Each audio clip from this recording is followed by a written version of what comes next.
श्री शिवाय नमस्तुभ्यं दोस्तों। जैसे कि आपको पता है कि 25 तारीख को होली पड़ रही है और इस दिन ये होली जो है सोमवार को पड़ रही है और सोमवार का जो दिन होता है वो भोलेनाथ जी को समर्पित होता है। इसीलिए सोमवार का महत्व बहुत ज़्यादा है और ये उसके कारण ये होली का दिन भी बहुत महत्वपूर्ण है। इसीलिए आपको सोमवार 25 मार्च को होली वाले दिन आपको ये 5 दीपक वाला उपाय ज़रूर करना है।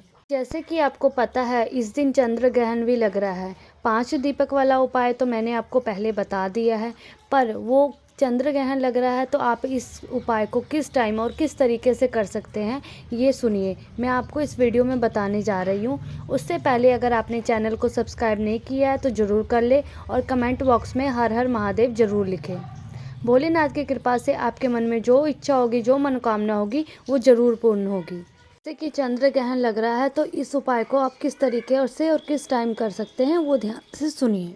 ये जो चंद्र ग्रहण लग रहा है ये सुबह 10:23 से शुरू होगा, दोपहर के 2:03 तक चलने वाला है। अब आपको पता लगेगा कि ये चंद्र ग्रहण जो लगने वाला है इस समय तो हमारे भारत देश में लगता ही नहीं है, तो हम आपको आपकी जानकारी के लिए बता दें कि ये जो चंद्र ग्रहण लगने वाला है ये भारत में नहीं लग रहा है, बाहर के देशों में लग रहा है। क्योंकि ग्रहण तो ग्रहण होता ही है, चाहे यहाँ पर लगे या कहीं और लगे, पर ग्रहण तो होता ही है। इस करके आपको उस हिसाब से ही अपना उपाय करना है। जैसे कि मैंने आपको बता दिया, जो चंद्र ग्रहण है सुबह 10 बजे से शुरू हो जाएगा। 10 बजे से पहले जो समय होगा उस समय में हम बहुत शुद्ध है, उस समय हम भोलेनाथ की पूजा भी कर सकते हैं, अर्चना भी कर सकते हैं और कोई कार्य भी कर सकते हैं। उसके बाद 3:02 तक ये चंद्र ग्रहण रहेगा। इसीलिए आपको सुबह 10 बजे से लेकर के 3 बजे के बीच में आपको भगवान को स्पर्श नहीं करना है, कोई पूजा अर्चना नहीं करनी है, ना ही आपको कोई उपाय करना है। जैसे कि आपको पता ही होगा चंद्र ग्रहण के समय कोई भी उपाय नहीं किया जाता है। इस समय आप होली ज़रूर मना सकते हो क्योंकि होली मनाने में कोई दिक्कत वाली बात नहीं है। जैसे कि आपको मैंने बताया है 5 दीपक वाला उपाय है, तो 5 दीपक वाला जो उपाय है वो सुबह के समय तो होता ही नहीं है, शाम के समय ही होता है। तो ये 5 दीपक वाला उपाय आप 3 बजे के बाद इसकी तैयारी शुरू कर दें और शाम के समय ये उपाय करना है। होली वाले दिन जो व्यक्ति भोलेनाथ को रंग चढ़ाना चाहते हैं, उनको होली मनाना चाहते हैं, तो 10 बजे से पहले ये कर सकते हैं, उनकी पूजा अर्चना ज़रूर कर सकते हैं। उपाय को किस समय करना है? शाम के समय प्रदोष काल में ही आपको ये उपाय करना है। प्रदोष काल का जो समय होता है वो शाम को 6 बजे से लेकर के 7 बजे के बीच में होता है। अगर 6 बजे से लेकर के 7 बजे के बीच में आप प्रदोष काल में ये उपाय ना भी कर पाओ तो उसके बाद भी आप ये उपाय कर सकते हैं। वैसे तो होली वाला दिन है तो सभी की छुट्टी होगी, तो ये उपाय आप आसानी से शाम को कर सकते हैं। कि आपको पता है ग्रहण लगेगा, ग्रहण लगने के बाद जब ग्रहण हट जाएगा तो आपको स्नान करने के बाद ही ये 5 दीपक वाला उपाय करना होगा। आपके घर में जो भी बड़ी माताएं बहनें हैं उनमें से जो बड़ी होंगी वो इस उपाय को कर सकती हैं, वो पूरे परिवार के लिए ये इस उपाय को कर सकती हैं। अगर किसी कारणवश अगर महिला या कोई स्त्री ये आपके घर में जो बड़ी हैं वो उपाय नहीं कर पा रही हैं तो इस घर का जो बड़ा आदमी है वो भी इस उपाय को कर सकता है। जैसे कि आपको पता है 5 दीपक वाला उपाय है, तो 5 दीपक तो इस उपाय में आपके लगेंगे ही लगेंगे। 5 दीपक होंगे किस चीज़ के? मिट्टी के होंगे या आटे के होंगे? तो जैसे कि ये समय है तो इस समय दीपक मिट्टी के मिलना बहुत ही मुश्किल होता है, तो आप 5 दीपक आटे के तैयार कर सकते हैं।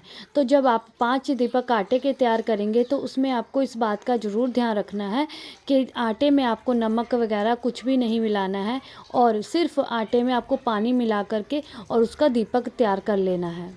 और इस बात का भी ध्यान रखिएगा कि दीपक ना ज़्यादा बड़े हों ना ज़्यादा छोटे हों, मीडियम साइज के आप 5 दीपक तैयार कर लेना।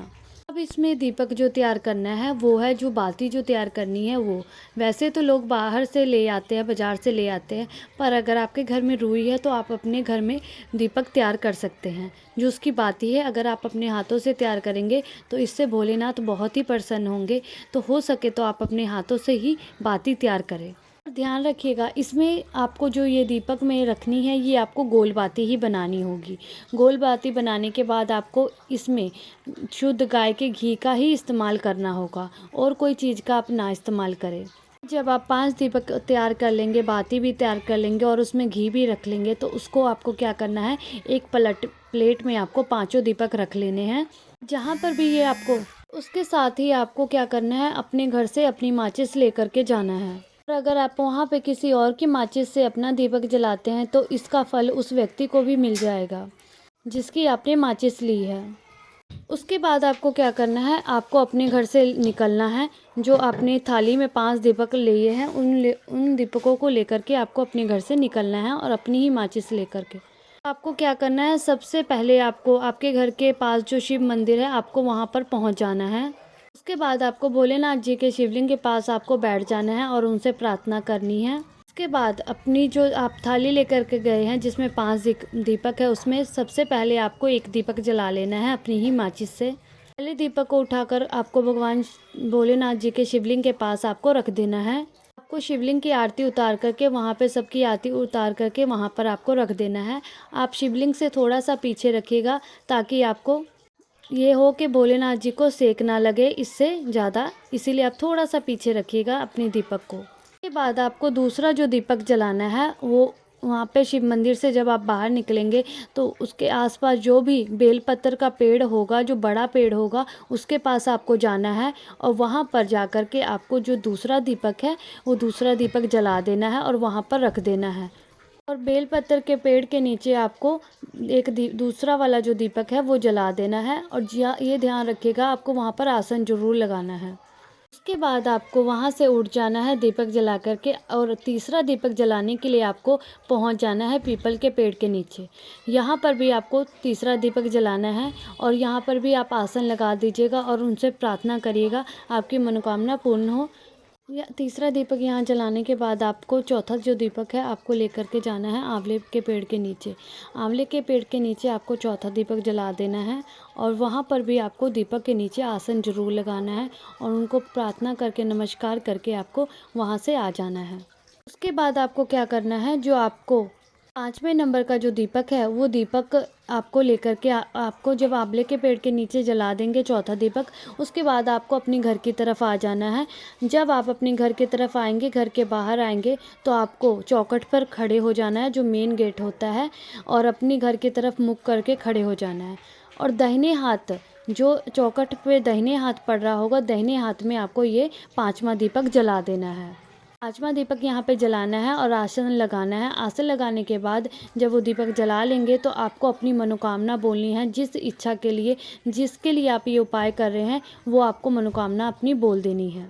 ये उपाय आप प्रदोष काल में ज़रूर करिएगा। 25 मार्च को होली वाले दिन ज़रूर करिएगा, ज़रूर करिएगा, ज़रूर करिएगा, ज़रूर।